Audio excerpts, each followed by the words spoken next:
હાય, જય શ્રી કૃષ્ણ દીકરાઓ, કેમ છો બધા મજામાં? હવે આજે આપણે મળ્યા છીએ લેક્ચર નંબર 4ની અંદર અને આપણે કન્ટિન્યુ ચેપ્ટર છે પી બ્લોક એલિમેન્ટ, પી વિભાગના તત્વો, સમૂહ નંબર 16.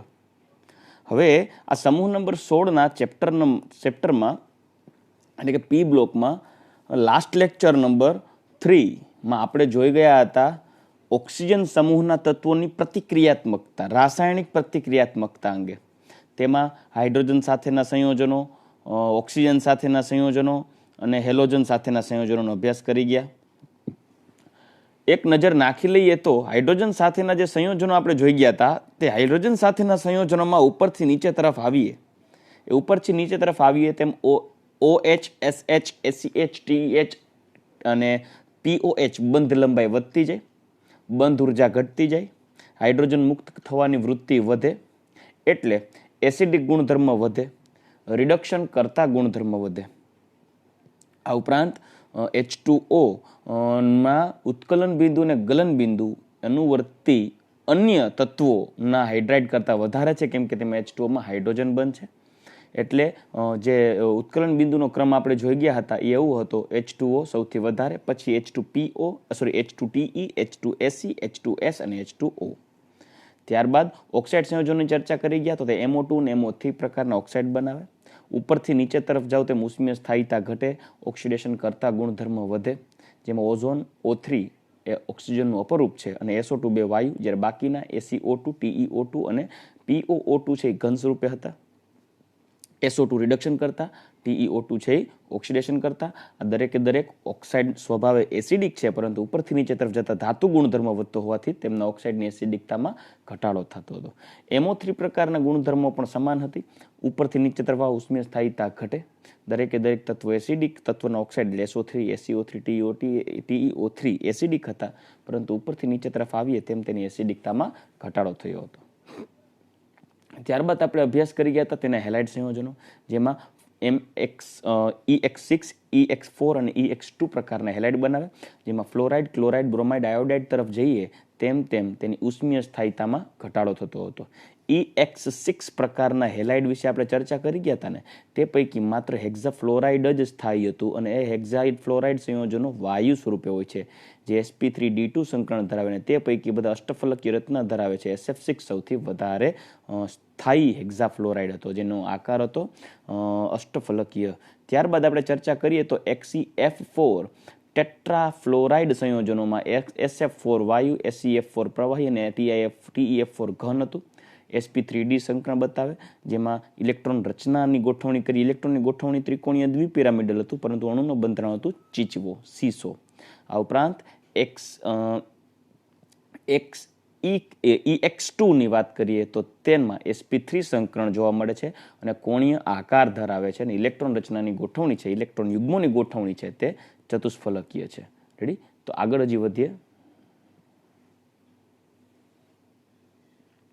વધીએ તો ખૂબ જાણીતા મોનોહેલાઇડ વ્યુત્પન્નો દ્વિઅણુક સ્વરૂપે હતા.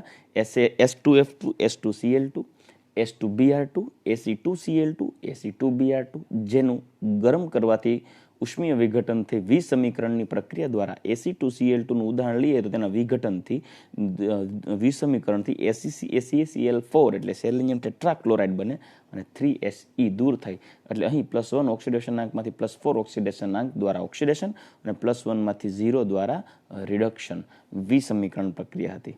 ઓકે, તો આ લાસ્ટ લેક્ચરનો પોઈન્ટ હતો. આજના લેક્ચરની વાત કરીએ તો ડાયઓક્સિજન વાયુની બનાવટ, ગુણધર્મ અને ઉપયોગ. તો મિત્રો, ડાયઓક્સિજન ગેસ કુદરતમાં ઓક્સિજન છે એ ઓક્સિજન O2 સ્વરૂપે જોવા મળે, એટલે ઓક્સિજન અણુ સ્વરૂપે જોવા મળે, દ્વિપરમાણવીય વાયુ છે. આ વાયુ, ઓક્સિજન વાયુની બનાવટ મુખ્યત્વે બે રીતે જોવામાં આવે છે. એક પ્રયોગશાળામાં, એટલે કે પ્રાયોગિક રીતે બનાવટ, અને બીજી ઔદ્યોગિક બનાવટ. તો સૌ પ્રથમ આપણે પ્રાયોગિક બનાવટની ચર્ચા કરીએ તો સૌ પ્રથમ પ્રાયોગિક બનાવટ એવી છે કે પોટેશિયમના ક્લોરેટ, પોટેશિયમના નાઇટ્રેટ એટલે કે NO3 કે પોટેશિયમ પરમેંગેનેટ જેવા ક્ષારોને ઉષ્મીય રીતે વિઘટન કરવામાં આવે, એટલે તેને ભાંગવામાં આવે, તો તેમાંથી ઓક્સિજન વાયુ ઉત્પન્ન થાય છે. પોટેશિયમ ક્લોરેટની વાત કરીએ, ક્લોરેટ એટલે KClO3 પોટેશિયમ ક્લોરેટ, તેનું વિઘટન કરવામાં આવે MnO2 પાવડર, જે કાળા કલરનો મેંગેનીઝના ડાયોક્સાઇડ MnO2 ની હાજરીમાં પ્રક્રિયા કરવામાં આવે ત્યારે પ્રક્રિયા ખૂબ ઝડપી પ્રક્રિયા થશે, જેથી નહીંતર KClO3 પોટેશિયમ ક્લોરેટ, જેમાં ClO3 માઇનસ અને K પ્લસ હોય, આ ClO3 ને ક્લોરેટ આયન કહેવાય. આ પોટેશિયમ ક્લોરેટનું વિઘટન ખૂબ જ ધીમું હોય, પરંતુ તેની પ્રક્રિયાનો વેગ અને ઓક્સિજનની પ્રાપ્તિ વધારવી હોય તો એના માટે મેંગેનીઝ ડાયોક્સાઇડનો ઉદ્દીપક તરીકે ઉપયોગ કરવામાં આવે છે, જે પ્રક્રિયાનો વેગ વધારશે. અને પોટેશિયમ ક્લોરેટના વિઘટનથી KCl અને ઓક્સિજન વાયુ બનશે. 2 મોલ્સ ઓફ KCl અને 3 moles of O2. Manganese dioxide છે એ ઉદ્દીપક છે. આ ઉપરાંત પોટેશિયમ નાઇટ્રેટ KNO3 નું વિઘટન કરશો તો KNO3 ના વિઘટનથી KNO3 એના 2 મોલ હોય તો એના વિઘટનથી 2 મોલ KNO2 પોટેશિયમ નાઇટ્રાઇટ બને અને O2 દૂર થઈ. પરિણામી તમે ઓક્સિજન જોશો તો 6 ઓક્સિજન થઈ ગયા. આ ઉપરાંત potassium chlorate 2 moles of KMnO4, જેમાં Mn ઓક્સિડેશનાંક +7 છે, જેના વિઘટનથી K2MnO4 બને, એટલે પોટેશિયમ પરમેંગેનેટમાંથી પોટેશિયમ મેંગેનેટ બને, જેનો ઓક્સિડેશનાંક છે +6, અને MnO2 બને, જેનો ઓક્સિડેશનાંક છે +4. મતલબ પોટેશિયમ પરમેંગેનેટ KMnO4 ના વિઘટનથી પોટેશિયમ મેંગેનેટ, મેંગેનીઝ ડાયોક્સાઇડ અને O2 વાયુ દૂર થાય. તો આ 3 રીતે ટેક્સ્ટબુક ઓરિએન્ટેડ ચર્ચા કરીએ મિત્રો, તો માત્ર એક જ પ્રક્રિયા આપેલી છે, બાકીની શાબ્દિક રીતે કીધેલી છે કે પોટેશિયમ ક્લોરેટ, પોટેશિયમના નાઇટ્રેટ કે પોટેશિયમના પરમેંગેનેટ ક્ષારોના ઉષ્મીય વિઘટનથી પ્રાયોગિક રીતે ઓક્સિજન વાયુ મેળવી શકાય છે. પરંતુ મેં અહીં 3 પ્રક્રિયકોના વિઘટનની રીત બતાવી દીધી છે. આ ઉપરાંત આપણે હજી આગળ વધીએ તો તમને ચોખવટ કરી છે EMF શ્રેણી, વિદ્યુત રાસાયણિક શ્રેણી. ખરેખર મિત્રો આ વિદ્યુત રાસાયણિક શ્રેણી છે, ઇલેક્ટ્રોમોટિવ ફોર્સ સિરીઝ, જે આપણે ચેપ્ટર નંબર 3 વિદ્યુત રસાયણમાં જોવા મળશે. પણ હું તેના પર્યાય રૂપી હું આને બદલે જો બીજો શબ્દ વાપરું તો તમે ધોરણ 10માં ભણી ગયા છો, ધાતુની સક્રિયતા શ્રેણી. તો ધાતુની સક્રિયતા શ્રેણીમાં જે નીચેની બાજુ આવતા હોય, એટલે કે ધાતુની સક્રિયતા શ્રેણીમાં જે ખૂબ ઓછી સક્રિય ધાતુ હોય, તેવી ઓછી સક્રિય ધાતુઓના ઓક્સાઇડ, એવી ઓછી સક્રિય, તમે જોઈ શકો છો સિલ્વર છે, મર્ક્યુરી છે, એ બધી ઓછી સક્રિય ધાતુઓમાં આવે. તેવી ઓછી સક્રિય ધાતુઓના ઓક્સાઇડનું તમે જો વિઘટન કરો, એવી ઓછી સક્રિય ધાતુઓના ઓક્સાઇડનું તમે જો વિઘટન કરશો તો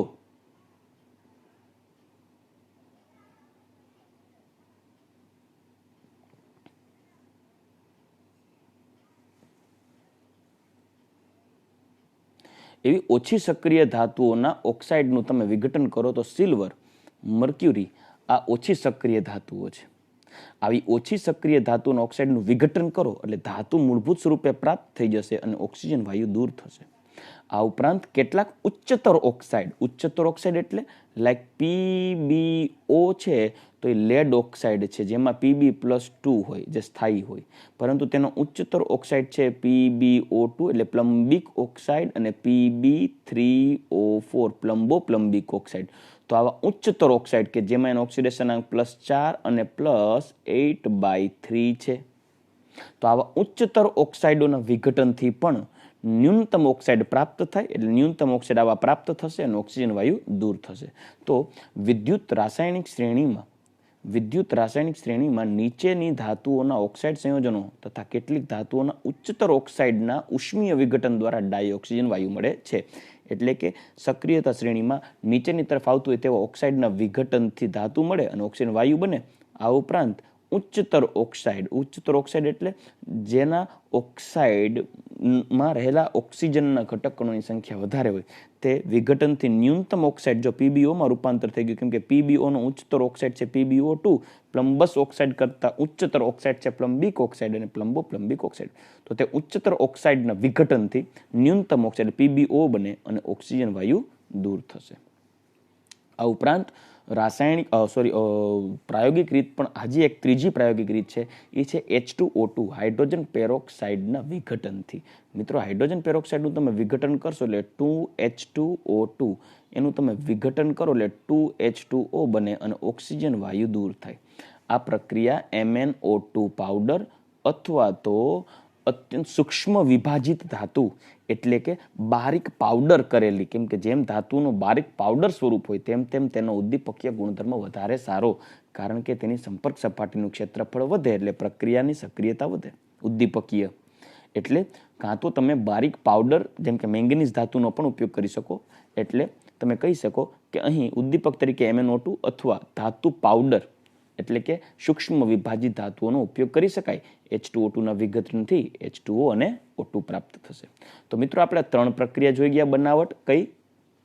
પ્રાયોગિક બનાવટ. એક બનાવટ હતી પોટેશિયમ ક્લોરેટ, પોટેશિયમ નાઇટ્રેટ અને પોટેશિયમ પરમેંગેનેટના ઉષ્મીય વિઘટનથી. પોટેશિયમ ક્લોરેટનું વિઘટન કરો તો KCl અને O2 બને, MnO2 ઉદ્દીપક છે. પોટેશિયમ નાઇટ્રેટ KNO3નું વિઘટન કરો તો KNO2 પોટેશિયમ નાઇટ્રાઇટ અને O2 બને. પોટેશિયમ પરમેંગેનેટ KMnO4 નું વિઘટન કરો તો K2MnO4 પોટેશિયમ મેંગેનેટ MnO2 અને O2 બનશે. વિદ્યુત રાસાયણિક શ્રેણીમાં જે નીચી સક્રિય ધાતુ એટલે ઓછી સક્રિય ધાતુ હોય તેવી નીચેના ક્રમે આવતી ધાતુના ઓક્સાઇડને ગરમ કરો તો ધાતુ મુક્ત થઈ ઓક્સિજન દૂર થાય. આ ઉપરાંત ઉચ્ચતર ઓક્સાઇડ એટલે કે PbO નો ઉચ્ચ ઓક્સાઇડ છે Pb3O4 અને PbO2. આ ઉપરાંત Fe3O4 એક ઉચ્ચતર ઓક્સાઇડ થયું, તેનું વિઘટન કરો એટલે FeO બને. એટલે PbO2 અને Pb3O4 નું વિઘટન કરો તો PbO બને અને ઓક્સિજન વાયુ દૂર થાય. આ ઉપરાંત એક બનાવટ કઈ? H2O2 ના ઉદ્દીપકીય MnO2 અથવા તો ધાતુના પાવડર ઉદ્દીપક તરીકે ઉપયોગ કરી વિઘટન કરવામાં આવે તો હાઇડ્રોજન પેરોક્સાઇડ વિઘટન પામી H2O અને O2 માં રૂપાંતર પામે. તો આગળ આપણે બનાવટ જોઈએ અને એ બનાવટ છે ઔદ્યોગિક બનાવટ. તો મિત્રો ઔદ્યોગિક બનાવટ બહુ સિમ્પલ અને સરળ છે. આ બનાવટની અંદર ખરેખર કુદરતમાં જો વિચારીએ તો કુદરતમાં ઓક્સિજનનો સૌથી મોટો સ્ત્રોત છે હવા. હવામાં 20.948% આસપાસ ઓક્સિજન રહેલો છે. તો આપણે સૌ પ્રથમ વધુમાં વધુ જથ્થો ઓક્સિજનનો સરળતાથી પ્રાપ્ત કરવો હોય તો આપણી પાસે સારામાં સારો સ્ત્રોત જેને કહીએ તો એ હવા છે. આથી હવામાં રહેલા ભેજ અને કાર્બન ડાયોક્સાઇડ ને સૌથી પહેલા ઠારણ દ્વારા અલગ કરી અને બાકી જે બચેલી હવા છે તેમાં નાઇટ્રોજન, ઓક્સિજન જેવા વાયુઓ રહેલા હોય તેને અતિશય નીચા તાપમાને લઈ જવામાં આવે. સૌથી પહેલા શું કરવાનું તમને મેં લખી દીધું છે. સૌથી પહેલા હવામાંથી O2 નિષેધન કરી મેળવી શકાય. જેમાં હવામાં N2 છે, O2 હોય, CO2 હોય, H2 નો ભેજ હોય. આ 4 મુખ્ય ઘટકો, જેમાં CO2 અને H2O ના ભેજના ક્રાંતિક તાપમાન ઊંચા હોવાથી માત્ર નહીં જેવું એટલે કે 0 ડિગ્રી સેલ્સિયસની આસપાસ તમે ટેમ્પરેચર લઈ જાઓ એટલે CO2 અને H2O બંને સરળતાથી દૂર થઈ જશે.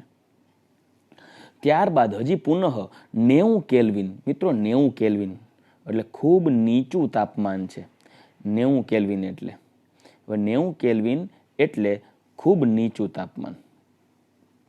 તો 90 કેલ્વિન તાપમાને એટલે -183 ડિગ્રી સેલ્સિયસની આસપાસ, -183 કહું છું. એટલે 90 કેલ્વિન તાપમાને તમે શું કરશો? પહેલા તો હવામાંથી CO2 ને H2O દૂર કરો. ત્યારબાદ તે હવાને અતિશય નીચા તાપમાને 90 કેલ્વિન કરતાં પણ નીચા તાપમાને લઈ જાઓ. પછી તેનું પછી તાપમાન વધારો એટલે બાષ્પીભવન થશે. કયો વાયુ? જેનું ઉત્કલન બિંદુ પહેલા આવે. તો 90 કેલ્વિન તાપમાન આવશે એટલે કે જે પ્રવાહી વાયુ હશે, પ્રવાહીકૃત વાયુ હશે, જેવા હવાના ઘટક કણોને અત્યંત ઠારણ દ્વારા 90 કેલ્વિન કરતાં નીચા તાપમાને લઈ જાઓ એટલે હવા ઠરી જશે. હવે એ હવાને પાછું પુનઃ ગરમ કરશો એટલે વળી વાયુમાં રૂપાંતર થશે. ત્યારે 90 કેલ્વિન છે ને ઓક્સિજનનું ઉત્કલન બિંદુ છે. એટલે 90 કેલ્વિને જે વાયુ મળશે એ વાયુ ઓક્સિજન હશે. એ વાયુને તમે અલગ એકત્રિત કરો અને તમે ઠારણ કરશો એટલે વાયુ પ્રાપ્ત થઈ જશે. બરાબર? તો આ રીતે વાયુ ઓક્સિજન છે ઔદ્યોગિક રીતે પ્રાપ્ત કરી શકે. અન્ય એક રીત છે પાણીના વિદ્યુત વિભાજન દ્વારા. તમે પાણીનું વિદ્યુત વિભાજન કરશો ને પ્લેટિનમ વિદ્યુત ધ્રુવોની હાજરીમાં એટલે 2H2O ના વિઘટનથી બનશે 2H2 અને O2. જેમ આ 2H2 છે એ H+ હોય, એમાંથી બને તટસ્થ 0 અને આ +1, અને આમાં ઓક્સિજન -2 હોય જે બને 0. એટલે તમે ખરેખર જોઈ શકશો તો ઓક્સિજન છે ને તેનું ઓક્સિડેશન થયું છે અને હાઇડ્રોજનનું રિડક્શન થયું છે. રિડક્શન હંમેશા કેથોડ ઉપર થાય એટલે હાઇડ્રોજન વાયુ હંમેશા તમને પ્રાપ્ત થશે કેથોડ ઉપર અને ઓક્સિજન વાયુ પ્રાપ્ત થશે એનોડ ઉપર. રેડી? તો આ થઈ ગઈ બનાવટ, ઔદ્યોગિક બનાવટ, વધારાની એક બનાવટ અને પ્રાયોગિક બનાવટ ઓક્સિજન વાયુની. હવે આપણે ડાયઓક્સિજનના ભૌતિક ગુણધર્મ અંગે ચર્ચા કરીએ. ભૌતિક ગુણધર્મની વાત કરીએ તો પહેલા તો ડાયઓક્સિજન છે, એ ડાયઓક્સિજન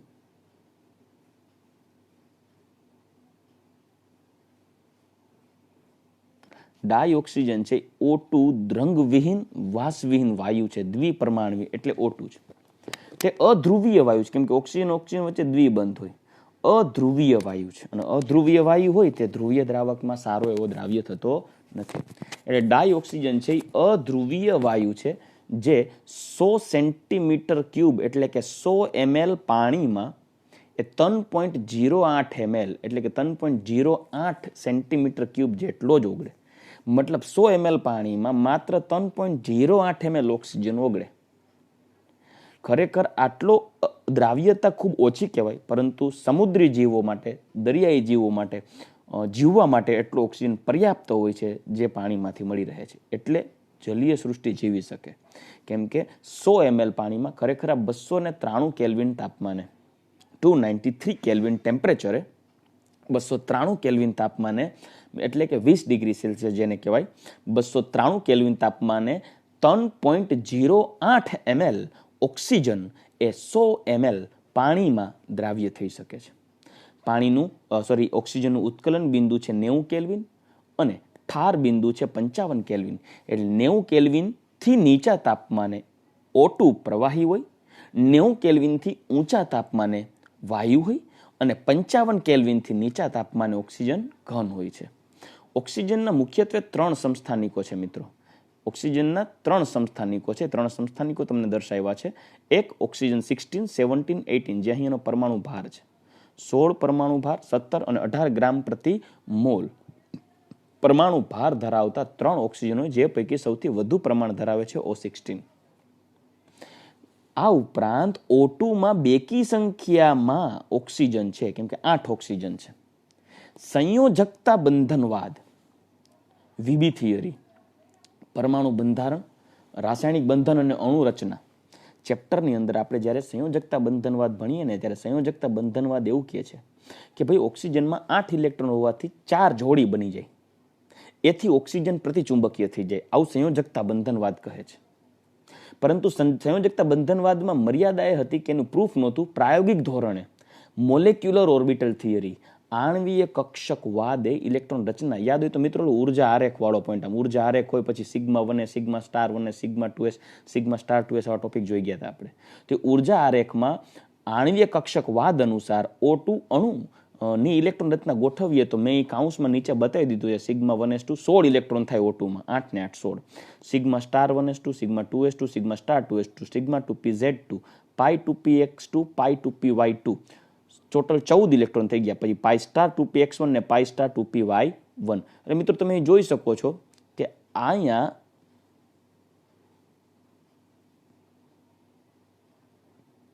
અહીં જે 2 ઇલેક્ટ્રોન છે આ અયુગ્મિત ઇલેક્ટ્રોન છે, તમે જોઈ શકો છો. પાઈ 2px, પાઈ સ્ટાર 2px1 અને પાઈ સ્ટાર 2py1. O2ની ઇલેક્ટ્રોન રચનામાં 2 અયુગ્મિત ઇલેક્ટ્રોન હોવાને કારણે O2 અનુચુંબકીય છે. એટલે મિત્રો અને સાચી વાત છે. કોઈ એવું પૂછે કે O2 કેવો છે, અનુચુંબકીય કે પ્રતિચુંબકીય, તમારા મગજની અંદર વાત આવશે કે વીબી થિયરી અનુસાર પ્રતિચુંબકીય અને આણ્વીય કક્ષકવાદ એટલે કે MOT અનુસાર અનુચુંબકીય. તો અમારે લખવું શું? તો તમારે સાચું છે એ લખવાનું, અને સાચું છે અનુચુંબકીય. એટલે O2 વાયુ મોલેક્યુલર ઓર્બિટલ થિયરી અનુસાર અનુચુંબકીય છે. એટલે મિત્રો તમારે અનુચુંબકીય જ લખવું રહેશે. રેડી? તો અહીંયા આપણે ઓક્સિજનના ભૌતિક ગુણધર્મ વિશે પણ અભ્યાસ કરી ગયા. ઓક્સિજન દ્વિપરમાણવીય, રંગવિહીન, વાસવિહીન વાયુ, અધ્રુવીય વાયુ, 100 ml પાણીની અંદર અથવા તો 100 સેન્ટીમીટર ક્યુબ પાણીની અંદર 293 કેલ્વિન તાપમાને માત્ર 3.08 સેન્ટીમીટર ક્યુબ જેટલો જ દ્રાવ્ય થાય છે, જે દરિયાઈ જીવને ટકી રાખવા માટે મદદરૂપ થાય છે. તેનું ઉત્કલન બિંદુ 90 કેલ્વિન, ઠાર બિંદુ 55 કેલ્વિન. તેના 3 સમસ્થાનિકો છે O16, O17 અને O18. અને બેકી સંખ્યામાં ઇલેક્ટ્રોન હોવા છતાં તે આણ્વીય કક્ષકવાદ અનુસાર અનુચુંબકીય ગુણધર્મ ધરાવે છે. તો મિત્રો અત્યારે આપણે જોઈ ગયા ઓક્સિજન વાયુની બનાવટ અને ઓક્સિજન વાયુના ભૌતિક ગુણધર્મ. હવે પછીનો જે ટોપિક છે એ છે ઓક્સિજનના રાસાયણિક ગુણધર્મ. તો રાસાયણિક ગુણધર્મ પર આગળ વધીએ એની પહેલા જો ઓક્સિજન છે એ કુદરતમાં વાતાવરણમાં મેં કીધું કે એપ્રોક્સ 21% આસપાસ મળે છે. બીજા નંબરે છે, પહેલા નંબરે નાઇટ્રોજન છે. પણ નાઇટ્રોજન છે એ નિષ્ક્રિય વાયુની જેમ વર્તે અને ઓક્સિજન છે એ સક્રિય હોવાને કારણે તે મોટા ભાગની અધાતુ અને ધાતુ સાથે પ્રક્રિયા કરે અને તેમના ઓક્સાઇડ અનુવર્તી બનાવે. લાઈક સલ્ફર સાથે પ્રક્રિયા કરે તો SO2, નાઇટ્રોજન સાથે પ્રક્રિયા કરે તો NO2, કાર્બન સાથે પ્રક્રિયા કરે તો CO2, સોડિયમ સાથે પ્રક્રિયા કરે તો Na2O અથવા Na2O2 પેરોક્સાઇડ, કેલ્શિયમ સાથે પ્રક્રિયા કરે તો CaO, એલ્યુમિનિયમ સાથે પ્રક્રિયા કરે તો Al2O3. મતલબ કે ધાતુ અને અધાતુ બંને સાથે પ્રક્રિયા કરે અને તેને તેનું અનુવર્તી ઓક્સાઇડ બનાવે છે. પરંતુ આ ઓક્સાઇડ અમુક તત્વો એવા છે જેની સાથે પ્રક્રિયા આપતો નથી ઓક્સિજન. કોણ? તો કે ઉમદા ધાતુઓ લાઈક ગોલ્ડ, પ્લેટિનમ. ગોલ્ડ અને પ્લેટિનમ જેવી નિષ્ક્રિય ધાતુ સાથે ઓક્સિજન પ્રક્રિયા કરતો નથી, એટલે તો સોનાને કાટ નથી લાગતો. સોના કદાચ ભૂતકાળમાં ઓલા પાનબાઈના ભજનમાં કદાચ એને આ કેમિકલ ઓક્સિજનની રાસાયણિક પ્રતિક્રિયાત્મકતા લીક થઈ હશે ને ખબર પડી ગઈ છે કે ઓક્સિજન સોનાને કાટ ન લગાડે, કેમ કે સોનું નિષ્ક્રિય ધાતુ છે, એટલે એને ભજન કાઢ્યું હશે સોનાને ક્યાંથી લાગે કાટ. તો ઓક્સિજન વાયુ છે એ ઉમદા ધાતુ, નિષ્ક્રિય ધાતુ સાથે પ્રક્રિયા નથી કરતો, લાઈક ગોલ્ડ અને પ્લેટિનમ.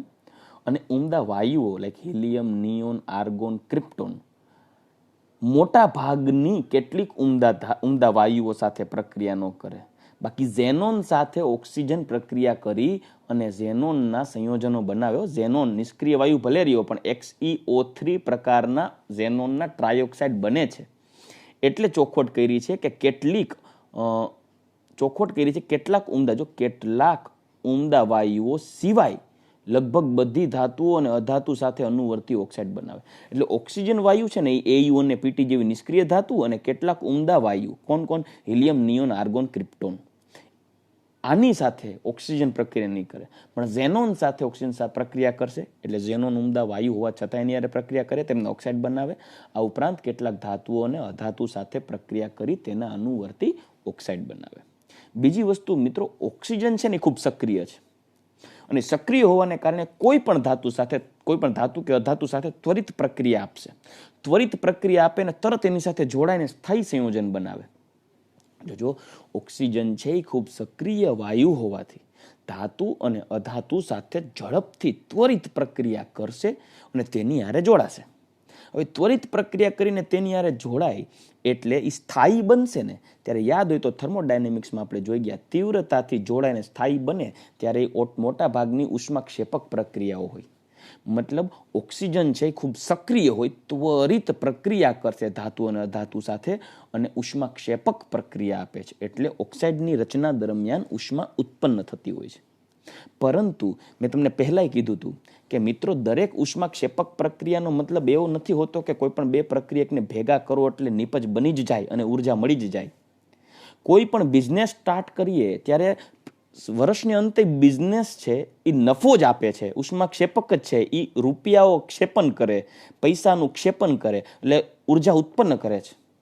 કોઈ પણ તમે ધંધો કરો વર્ષના અંતે તમને નફો આપશે, નો ડાઉટ. તો નફો આપે એનો મતલબ એમ કે ધંધો ચાલુ કરતા પહેલા તમારે શું રૂપિયા ઇન્વેસ્ટ નહીં કરવા પડે? કરવા પડે ને.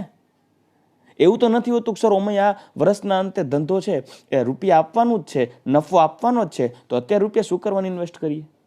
મિત્રો, કોઈ પણ બિઝનેસ ચાલુ કરતા પહેલા જેમ તમારે રૂપિયા રોકવા પડે એમ પ્રક્રિયા ચાલુ કરતા પહેલા, ભલે એ ઉષ્માક્ષેપક હોય, પ્રક્રિયા ચાલુ કરતા પહેલા અમુક અંશે તેને ઉર્જા આપવી પડે મોટા ભાગે. એટલે ઓક્સિજન છે એ ભલે અન્ય તત્વો સાથે પ્રક્રિયા કરી ઉષ્માક્ષેપક પ્રક્રિયા આપે, પરંતુ તે પ્રક્રિયા શરૂ કરતા પહેલા તેની અંદર થોડા અંશે ઉર્જા આપવી પડશે જ. શા માટે? કેમ કે ઓક્સિજન પ્રક્રિયા કરવા માટે પહેલા ઓક્સિજનને પણ નવરો કરવો પડશે, સક્રિય કરવો પડશે, એક્ટિવ કરવો પડશે. કારણ કે ઓક્સિજનના ઘટક કણો વચ્ચે દ્વિબંધ છે મિત્રો, અને આ દ્વિબંધને તોડવા માટેની જે ઉર્જા છે એ 493.4 કિલો જૂલ પ્રતિ મોલ છે. મતલબ કે તમારે આ ઓક્સિજન કોઈ સાથે જોડાય, માનો કે 493.4 એટલે એપ્રોક્સ 500 કેલ્વિન લઈએ, પ્રક્રિયા થાય ત્યારે માનો કે 600 કિલો જૂલ ઉર્જા ઉત્પન્ન થાય. માની લો ઓક્સિજન છે એ બંધ તૂટી કોઈ યારે જોડાય અને 600 કિલો જૂલ ઉર્જા આપે, તો પરિણામી પ્રક્રિયા દરમિયાન તમને 107 કિલો જૂલ જેટલી ઉર્જા મળશે, રાઉન્ડ ઓફ. 107 કિલો જૂલ જેટલી ઉર્જા મળશે. તમે એમ થાય સર 600 તો મળી, 600 મળી તો સામે 493 વાપરી ને. એટલે તમારે પ્રક્રિયા ભલે ઉષ્માક્ષેપક હોય, ઓક્સિજન ઉષ્માક્ષેપક આપે, છતાં પણ ઓક્સિજનની સાથે પ્રક્રિયા કરાવતા પહેલા શરૂઆતમાં થોડી ઉર્જા ઉમેરવી પડશે. કેમ કે તમારે પહેલા ઓક્સિજન O2 વાયુને સક્રિય બનાવી ઓક્સિજન વચ્ચેના દ્વિબંધને તોડવા પડે, અને એ તોડવા માટે તમારે 493.4 કિલો જૂલ જેટલી ઉર્જા આપવી પડશે. એટલે મિત્રો અહીં ચોખવટ કરીને લખી દીધું છે કે O2ની અન્ય તત્વો સાથેની પ્રક્રિયા હંમેશા ઉષ્માક્ષેપક હોય છે, છતાં પ્રક્રિયા શરૂ થવા માટે કેટલીક બાહ્ય ગરમીની જરૂર પડે છે, કારણ કે O2માં O ડબલ બોન્ડ O બંધ વિયોજન ઉર્જા 493 કિલો જૂલ પ્રતિ મોલ જેટલી ઊંચી છે. મિત્રો, આ ઉપરાંત ધાતુની અધાતુની ઓક્સિજન સાથે પ્રક્રિયા, અન્ય સંયોજનોની ઓક્સિજન સાથે પ્રક્રિયા, દહન પ્રક્રિયા, ઓક્સિડેશન પ્રક્રિયા ઉદ્દીપકની હાજરીમાં કેવી રીતે થાય છે એના વિશે આપણે અમુક ચર્ચા કરીએ, જે બહુ સિમ્પલ અને સોબર રિએક્શન્સ છે. કાર્બનની ઓક્સિજન સાથે પ્રક્રિયા કરવામાં આવે ત્યારે CO2 બને. Phosphorus plus 5 moles of O2 તો P4O10, ફોસ્ફરસ પેન્ટોક્સાઇડ જે દ્વિઆણવીય હોય P4O10. ફોસ્ફરસ P4ની 3 મોલ O2 સાથે પ્રક્રિયા કરો તો P4O6. કેલ્શિયમની ઓક્સિજન સાથે પ્રક્રિયા કરો તો કેલ્શિયમ ઓક્સાઇડ.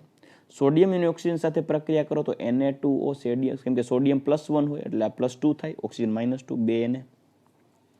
એલ્યુમિનિયમની ઓક્સિજન સાથે પ્રક્રિયા કરો તો Al2O3 બને, અને બેરેલિયમ, કેમ કે એલ્યુમિનિયમની સંયોજકતા 3 હોય અને ઓક્સિજનની સંયોજકતા 2 હોય, એટલે 3 2 6 અને 3 2 6. બેરેલિયમની ઓક્સિજન સાથે પ્રક્રિયા કરો તો બેરેલિયમનો ઓક્સાઇડ બને. બેરેલિયમની ઓક્સિજન સાથે પ્રક્રિયા કરો તો બેરેલિયમનો ઓક્સાઇડ બને. મિત્ર, આ રિએક્શન છે ને કંઈક સ્પેશિયલ કેરેક્ટરિસ્ટિક છે આની અંદર. શું? એલ્યુમિનિયમ અને બેરેલિયમ છે એ હવાના ઓક્સિજન પ્રત્યે ખૂબ જ સક્રિય છે. આ બંને ઉમદા ધાતુ છે, ઉભયગુણી ધાતુ છે. ઉમદાની ઉભયગુણી, તે એસિડ સાથે પ્રક્રિયા કરે, બેઝ સાથે પ્રક્રિયા કરે. અને તમે ભૂતકાળમાં ક્યાંક વાત સાંભળી હોય અથવા તો નાઇટ્રિક એસિડના રાસાયણિક ગુણધર્મોમાં ચર્ચા કરી ગયો હતો કે એલ્યુમિનિયમ અને બેરેલિયમ નાઇટ્રિક એસિડ પ્રત્યે સક્રિય નથી. કેમ કે એલ્યુમિનિયમ અને બેરેલિયમ ઉપર તેના અનુવર્તી ઓક્સાઇડનું નિષ્ક્રિય આવરણ આવેલું હોય. શા માટે? કેમ કે એલ્યુમિનિયમ અને બેરેલિયમ બંને ધાતુઓ એ સક્રિય ધાતુ છે. એલ્યુમિનિયમ અને બેરેલિયમ બંને સક્રિય ધાતુ છે ઓક્સિજન પ્રત્યે, અને તેને અનુવર્તી તેના ઓક્સાઇડ બનાવે છે, તેના ઉપર કોટિંગ થઈ જાય. એલ્યુમિનિયમ અને બેરેલિયમના બ્લોક એટલે જે પથ્થર સ્વરૂપે હોય એના ઉપર તેમના ઓક્સાઇડનું કોટિંગ થઈ જાય, અને તે નિષ્ક્રિય કોટિંગ બનાવે. કેમ કે બેરેલિયમ અને એલ્યુમિનિયમનો ઓક્સાઇડ નિષ્ક્રિય બને, કેમ કે ખૂબ જ સ્થાયી હોય. એટલે જે મુક્ત બ્લોક પડ્યો હોય એલ્યુમિનિયમ અથવા તો બેરેલિયમનો ખુલ્લા વાતાવરણમાં, એ તેના ઉપર તેમના ઓક્સાઇડનું કોટિંગ ચડી ગયેલું હોવાથી રાસાયણિક દ્રષ્ટિએ નિષ્ક્રિય થઈ જાય, એટલે એલ્યુમિનિયમ પર કાટ ન લાગે સરળતાથી. એટલે બેરેલિયમ અને એલ્યુમિનિયમની ફરતે તેમના ઓક્સાઇડનું નિષ્ક્રિય આવરણ બને છે, જે મેં લખી દીધું છે. આ ઉપરાંત દહન પ્રક્રિયાની વાત કરીએ તો કોઈ પણ કાર્બનિક પદાર્થનું તમે દહન કરશો, જ્યારે કોઈ પણ કાર્બનિક પદાર્થનું દહન કરશો, લાઈક હાઇડ્રોકાર્બનની વાત કરીએ તો એનો બધા હાઇડ્રોકાર્બન વચ્ચે હું મિથેન લઈ લઉં તો મિથેનનું દહન કરો તો દહન પ્રક્રિયા માટે કોઈ પણ હાઇડ્રોકાર્બનનું દહન કરો, મિથેન, ઇથેન, પ્રોપેન, બ્યુટેન કે આલ્કીન કે આલ્કાઇન કે બેન્ઝીન કે એરોમેટિક હાઇડ્રોકાર્બન લાઈક ટોલ્યુઇન છે કે ઝાઇલિન છે વગેરે વગેરે વગેરે, અથવા કાર્બનિક સંયોજનમાં કાર્બોક્સિલિક એસિડ વ્યુત્પન્નો RCOOH, કોઈ પણ કે જેના બંધારણમાં CH અને O હોય તેવા કાર્બનિક સંયોજનોનું ઓક્સિજન સાથે વિઘટન એટલે કે દહન પ્રક્રિયા કરવામાં આવે ત્યારે હંમેશા CO2 અને H2O વાયુ ઉત્પન્ન થાય છે, અને પ્રક્રિયા ઉષ્માક્ષેપક હોય એટલે ઉષ્મા પણ ઉત્પન્ન થાય છે. આ ઉપરાંત ધાતુ નિષ્કર્ષણ પદ્ધતિઓ જે હોય છે, ધોરણ 10 ની અંદર તમે ફીણ પ્લવન પદ્ધતિ જોઈ ગયા હતા, પુંજન પ્રક્રિયા જોઈ ગયા હતા. તો ફીણ પ્લવન પદ્ધતિ માત્ર ધાતુના સલ્ફાઇડમાં વપરાય છે. તો zinc sulphide, lead sulphide PbS, iron pyrites FeS2, કોપરના સલ્ફાઇડ એટલે Cu2S જેવા ધાતુના સલ્ફાઇડની ઓક્સિજન સાથે પ્રક્રિયા કરશે ત્યારે તેને અનુવર્તી ધાતુના ઓક્સાઇડ બનશે, અને સલ્ફર છે SO2 સ્વરૂપે દૂર થશે. તો ધાતુના સલ્ફાઇડને ધાતુના ઓક્સાઇડમાં રૂપાંતર કરવાની ક્રિયા એ ધાતુ કર્મ વિધિ એટલે કે ધાતુના નિષ્કર્ષણની પ્રક્રિયામાં તેનો ઉપયોગ થાય છે. આ પ્રક્રિયાને ભુંજન એટલે કે રોસ્ટિંગ તરીકે ઓળખવામાં આવે છે. તો ભુંજનની પ્રક્રિયામાં પણ આનો ઉપયોગ થાય છે. આ ઉપરાંત આપણે આગળ હજી પ્રક્રિયા લઈએ મિત્રો, છેલ્લો પોઈન્ટ, તો ઉદ્દીપકીય ઓક્સિડેશનની વાત કરીએ તો ઉદ્દીપકની હાજરીમાં, મતલબ કે કેટલાક સંયોજનોનું ઉદ્દીપકની હાજરીમાં ઓક્સિડેશન કરી શકાય છે. જેમ કે તમે જ્ઞાત હશો સંપર્ક વિધિ H2SO4 ની બનાવટ માટે. જેમાં SO2 નું ઓક્સિડેશન વેનેડિયમ પેન્ટોક્સાઇડની હાજરીમાં કરવામાં આવે ત્યારે SO3 બને છે. શું બને છે? SO3. આ SO3 ને તમે પાણીમાં ઓગાળશો અથવા તો પાછો H2SO4 સાથે પ્રક્રિયા કરાવશો તો બનશે H2S2O7 એટલે કે ઓલિયમ. અને જો ઓલિયમ ન બનાવવું હોય ને ડાયરેક્ટ H2SO4 જ બનાવવું હોય તો SO3 માં નાખવાનું પાણી એટલે બની જશે H2SO4. તો H2SO4 ની બનાવટ માટેની સંપર્ક વિધિમાં SO2 નું ઓક્સિડેશન SO કરી અને SO3 મેળવી શકાય છે. આ ઉપરાંત hydrochloric એસિડનું oxidation CuCl2 cupric chloride ઉદ્દીપકની હાજરીમાં કરવામાં આવે ત્યારે ક્લોરીન વાયુ અને પાણી મુક્ત થાય છે. આ ક્લોરીન વાયુની બનાવટ છે આપણે સમૂહ નંબર 17ના અભ્યાસમાં જોશું. આ પ્રક્રિયાને ડેકન વિધિ કહેવાય. તો ડેકન વિધિની અંદર પણ HClના ઓક્સિડેશન દ્વારા ક્લોરીન વાયુ પ્રાપ્ત થાય છે. તો આ એક ઓક્સિજનના રાસાયણિક ગુણધર્મો થયા ઉદ્દીપકીય ઓક્સિડેશન માટે. આ ઉપરાંત હાઇડ્રોજનનું ઓક્સિડેશન પ્લેટિનમની હાજરીમાં કરવામાં આવે તો પ્રક્રિયાથી પાણીનું અણુ બને છે. તો આ 3 પ્રક્રિયા આપી છે ઉદ્દીપકીય ઓક્સિડેશન માટેની. તો મિત્રો આ 3 પ્રક્રિયા ઉદ્દીપકીય ઓક્સિડેશનની જોઈ ગયા. સંપર્ક વિધિ, ડેકન વિધિ. સંપર્ક વિધિમાં V2O5 ઉદ્દીપક છે જે SO2 ને SO3 માં ફેરવે. હાઇડ્રોક્લોરિક એસિડ HClનું ઓક્સિડેશન CuCl2 ઉદ્દીપકની હાજરીમાં કરવામાં આવે એટલે કે ક્યુપ્રિક ક્લોરાઇડની હાજરીમાં કરવામાં આવે ક્યુપ્રિક Cu+2 તો ડેકન વિધિ કહે છે જેમાં Cl2 અને H2O બને. અને પાણી પ્રાપ્ત કરવા માટે હાઇડ્રોજનનું ઓક્સિડેશન પ્લેટિનમ ઉદ્દીપકની હાજરીમાં કરવામાં આવે તો પાણી બને. તો મિત્રો આપણે રાસાયણિક પ્રક્રિયા જોઈ ગયા છે એટલે કે રાસાયણિક ગુણધર્મો જોઈ ગયા. એક રાસાયણિક ગુણધર્મ ઓક્સિજન છે એ પ્લેટિનમ અને ગોલ્ડ જેવી નિષ્ક્રિય ધાતુ સાથે અને અમુક ઉમદા ધાતુઓ સાથે પ્રક્રિયા કરતો નથી પરંતુ ઝેનોન સાથે પ્રક્રિયા કરે, ધાતુ અધાતુ સાથે પ્રક્રિયા કરી તેના ઓક્સાઇડ આપે. ઓક્સિજન છે એ બધી ધાતુ કે અધાતુ સાથે પ્રક્રિયા કરે ત્યારે સ્થાયી ઓક્સાઇડ બનાવે ત્યારે ઉષ્માક્ષેપક પ્રક્રિયા છે. પણ આ ઉષ્માક્ષેપક પ્રક્રિયા ભલે હોય છતાં તમારે અમુક ઉર્જાનો જથ્થો આપવો પડશે પછી તમને વધારાની ઉષ્મા પ્રાપ્ત થશે. એ શા માટે વધારાનો ઉષ્માનો જથ્થો આપવો પડે છે? બાહ્ય ઉષ્માનો જથ્થો આપવો પડે છે કારણ કે ઓક્સિજનના બંધો તોડવા માટે O ડબલ બોન્ડ O બંધને તોડવા માટે તેની ઉષ્મીય બંધન ઉર્જા 493.4 કિલો જૂલ જેટલી ઉર્જા આપવી પડે. તે ધાતુ અધાતુ અને અન્ય સંયોજનો સાથે પ્રક્રિયા કરી તેને અનુવર્તી ઓક્સાઇડ બનાવે. દહન પ્રક્રિયા કાર્બનિક પદાર્થોનું દહન કરવામાં આવે ત્યારે તેને અનુવર્તી CO2 અને H2O વાયુ બને છે. આ ઉપરાંત ધાતુ નિષ્કર્ષણ પદ્ધતિમાં સલ્ફાઇડને ઓક્સાઇડમાં ફેરવવા માટેની ભુંજન પ્રક્રિયામાં પણ ઓક્સિજનનો ઉપયોગ કરવામાં આવે છે.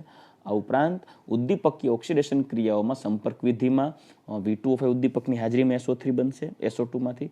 HClનું ડેકન વિધિ દ્વારા CuCl2 ની હાજરીમાં ક્લોરીન વાયુ પ્રાપ્ત કરવામાં આવે છે અને હાઇડ્રોજનની ઓક્સિજન સાથે પ્લેટિનમ ઉદ્દીપકની હાજરીમાં પ્રક્રિયા કરવાથી પાણીના અણુ બને છે.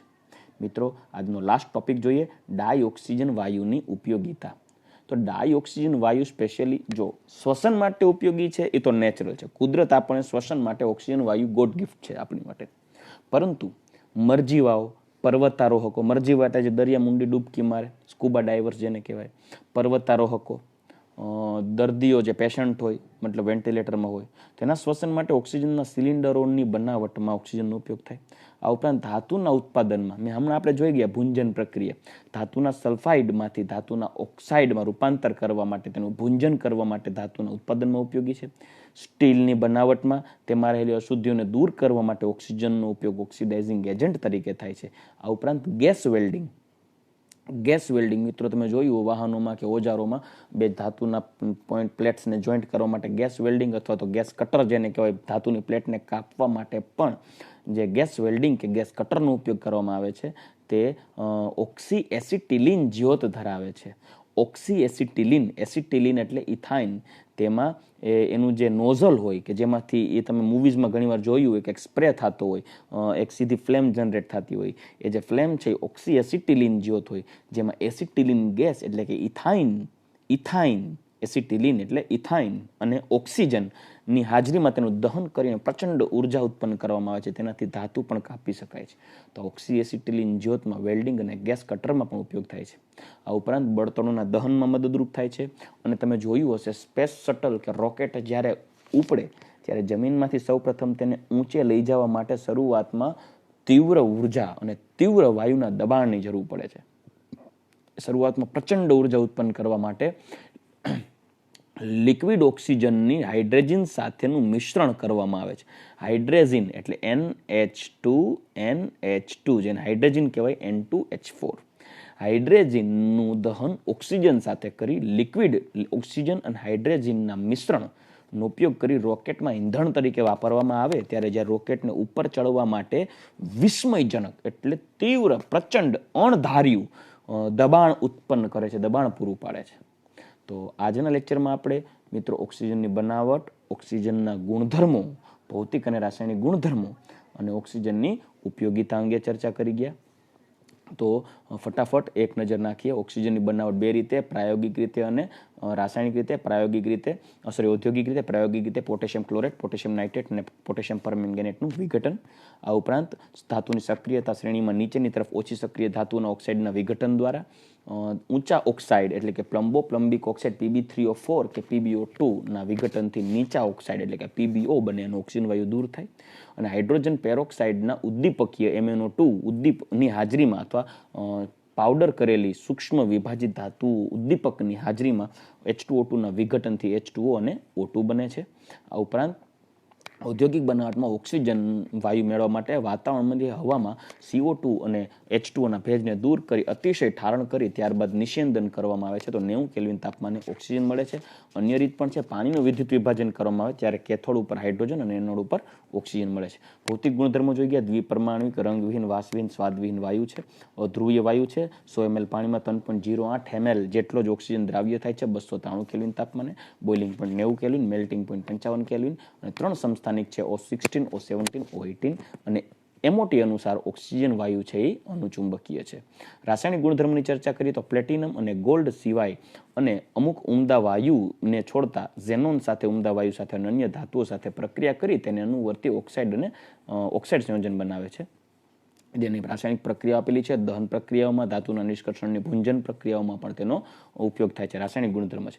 આ ઉપરાંત ઉદ્દીપકીય ઓક્સિડેશન ક્રિયાઓમાં સંપર્ક વિધિમાં V2O5ની હાજરીમાં SO2નું ઓક્સિડેશન કરી SO3 બનાવાય. Cl2 વાયુની બનાવટ માટે ડેકન પદ્ધતિમાં CuCl2 ઉદ્દીપકની હાજરીમાં HClનું ઓક્સિડેશન O2 દ્વારા કરી અને Cl2 વાયુ બનાવાય. અને પાણી બનાવવા માટે પ્લેટિનમ ઉદ્દીપકની હાજરીમાં હાઇડ્રોજનનું ઓક્સિડેશન કરી અને H2O બનાવાય. ડાયોક્સિન વાયુની ઉપયોગિતા પણ આપણે જોઈ ગયા. તો મિત્રો આજનો લેક્ચર આપણે અહીંયા સમાપ્ત કરીએ. સો good bye, take care, thank you so much, જય શ્રી કૃષ્ણ.